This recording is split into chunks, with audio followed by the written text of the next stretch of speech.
Jamais sans la grâce, une dévotion matinale proposée par l'Église évangélique de la grâce en collaboration avec l'Institut de théologie de Cotonou.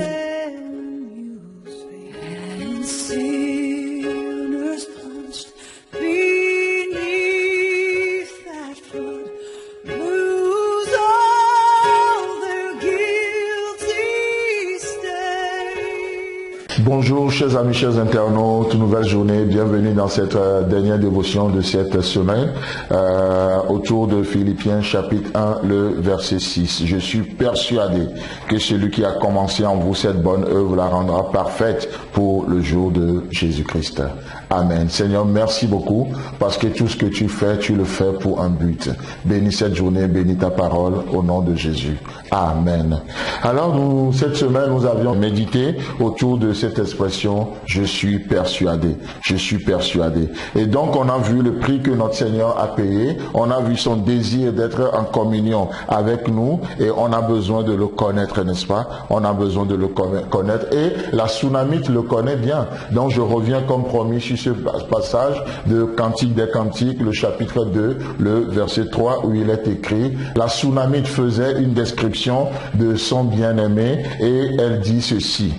Comme un pommier au milieu des arbres de la forêt, tel est mon bien-aimé parmi les jeunes hommes. » Oh, ça c'est une belle description. Oui, il y a les arbres de la forêt. Et on a vu, et c'est bien de le réaffirmer ce matin, que vous rentrez dans une journée, c'est comme une forêt avec ses arbres, avec beaucoup de domaines à gérer. Votre vie professionnelle, c'est comme des arbres de la forêt. Votre vie professionnelle, votre santé, votre finance, votre vie de foyer, si vous êtes marié, l'éducation de vos enfants. Il y a tout ça là, votre ministère, le divin, le temporaire, le matériel, et tout ça.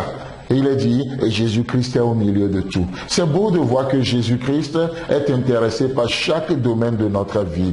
Aussi, il nous a sauvés corps, âme et esprit. Alors, il s'intéresse à nous aussi, corps, âme et esprit. Mais combien parfois, malheureusement, nous sommes tentés de mettre les arbres de la forêt de côté et on veut juste voir que le pommier. Mais ce n'est pas ce que la Sunamite nous encourage à faire. Loin de là. Donc, la Sunamite nous encourage juste à discerner le pommier au milieu de tout ça, à discerner. Il ne nous dit pas de garder que le pommier, non, mais au milieu de tout, on est appelé à discerner le pommier au milieu des arbres de la forêt. Et aujourd'hui, c'est le défi. C'est le défi. Dieu déteste les balances déséquilibrées. Il veut nous amener à une vie équilibrée. Il veut nous amener à une vie réussie. Une vie réussie, c'est une vie équilibrée. Équilibrée avec Dieu. Amen. Et donc, comme un pommier au milieu des arbres de la forêt.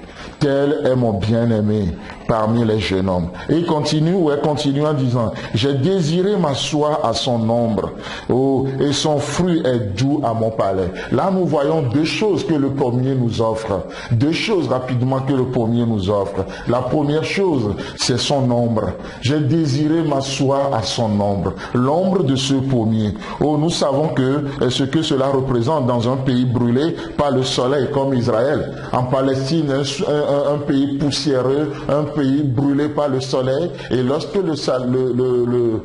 la Sunamite parle en disant j'ai désiré m'asseoir à son ombre, oh, ça veut tout dire, n'est-ce pas? Et le psalmiste va reprendre aussi ça en disant celui qui demeure à l'abri du Très-Haut repose à l'ombre du Tout-Puissant. Chers amis, chers internautes, aujourd'hui ce pommier nous offre son ombre. Nous pouvons juste aller nous réfugier à ses pieds. Comme Marie, nous pouvons nous asseoir à ses pieds. Et Jésus dira, Marie a choisi la bonne part, cette part qui ne lui sera point ôtée. La deuxième chose que la Sunamite dit ici, il dit, et son fruit est doux à mon palais. Son fruit est doux à mon palais. Vous savez, le pommier ne vous donne pas juste que de l'ombre, c'est-à-dire une couverture, mais le pommier nous nourrit aussi.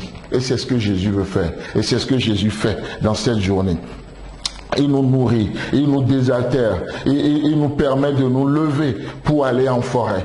Vous savez, parce que nous avons besoin de gérer nos forêts. Nous avons besoin de gérer les arbres de la forêt de cette journée. Alors, le pommier nous nourrit. C'est pourquoi il dit, venez à moi, vous tous qui êtes fatigués et chargés, je vous donnerai du repos. Ça, c'est l'aspect de son ombre. Et la suite du verset nous dit, recevez mes instructions. Ça, c'est l'aspect nourricier. Jésus qui vient, qui nous nourrit. Il nous nourrit. N'est-ce pas ce qu'il fait? Oh, chers amis, chers internautes, vous avez besoin d'être nourris. Et vous faites bien ce matin de commencer cette journée en recevant ces instructions, en étant à ses pieds. Le meilleur endroit, le meilleur endroit. Permettez-moi juste de prier un peu avec vous et avant de vous laisser. Seigneur, aujourd'hui nous avons besoin de ta sagesse pour pouvoir gérer les arbres de nos forêts et le pommier. On ne détruit pas, on ne brûle pas les arbres de la forêt et garder le pommier. La sagesse, c'est de savoir combiner les deux. Aide-nous. Si tu nous as sauvés corps, âme et esprit, alors tu peux aussi nous diriger dans cette journée. Merci Jésus parce que tu le fais en ton nom précieux. Amen. Chers amis, chers internautes, que Dieu vous bénisse. Passez un bon week-end et Dieu voulant, on se retrouve la semaine prochaine. C'est tout le temps que nous avons. Si vous avez aimé cette dévotion, parlez-en à vos amis. Parlez-leur du message de la grâce et de ce qu'il fait dans vous. Pour un sujet de prière, une question ou plus d'informations, contactez-nous. Téléphone 64 88 35 87 ou 96 42 69 05 ou par WhatsApp au 94 75 80 20.